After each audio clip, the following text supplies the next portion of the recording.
Factory design utilities help to speed up the process of laying out new or existing assets that allow for designers and engineers to create efficient factory layouts, versatile 3D models and 2D drawings to increase turnover, reduce costs, or to simply visualize a concept before causing disruption to production processes. Autodesk have made many common assets available through the downloaded content that comes with factory design utilities or through cloud assets available to download within the software. There are times, however, where the assets we need is not available in the asset library. In this situation, we have the option to create our own. When creating an asset, we have the option to model a new part or assembly, import 3D DWG data, or import a model from many different supported products, including SolidWorks, ProEngineer, CATIA, and more, as well as Autodesk native products like Inventor, Fusion, and Revit, and many common cross-platform file types like SAT, STL, IGES, and more. We can also create assets from within the Inventor design environments by clicking the Asset Builder button. By working through the ribbons, we can define a landing surface or ground plane, the insertion point, where we want to insert the asset. We can define connectors to quickly connect to other assets. We can decide which properties to send through with the asset and also add process information.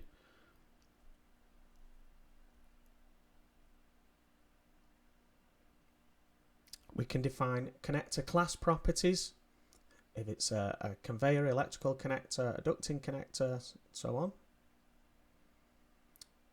We can give asset variants if we have a parameter driven model, and we can include BIM information. We can see here that I've added in connectors for the ducting and a connector for the electrical. I can author building components, which is the information that's going to show up when I hover over the asset, and I can save as an ADSK Autodesk Exchange file. Once I've completed everything within the author tab, I can then publish the asset after saving, of course. From here I can decide on a thumbnail, the asset type, be it a standard, a pit, or a platform asset. I can decide where I'm going to store this, either locally or in the cloud. We even have the option for Vault if you have it set up. The 3D options allow me to simplify the model through 5 different presets, or I can change the options myself and specify what I would like to change. I can generate a Navisworks model, and also I can create a 2D representation of the file. Once done, I'll click OK, and this will build our asset.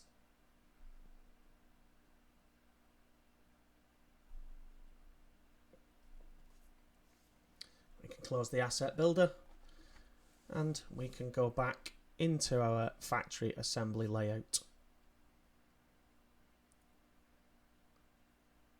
So now if I look at the asset browser under cloud assets where I stored, I now have the industrial fan that I created that I can place. You can see it's already trying to snap from the connector that I gave.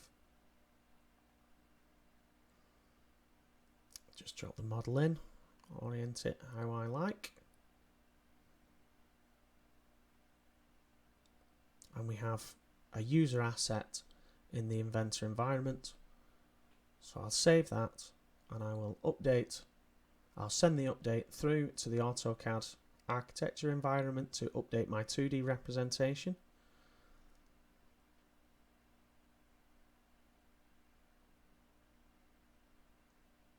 And once this has updated, we should see the 2D representation appear, and there it is. So if we just zoom in here now, again, we can hover over these exclamation marks are our BIM connectors that we defined. And hovering over the model itself will give us the asset properties. My name is Chris Smith, and this has been Factory Design Utilities User Asset Creation for Cadline Bite Size. I'll see you in the next one.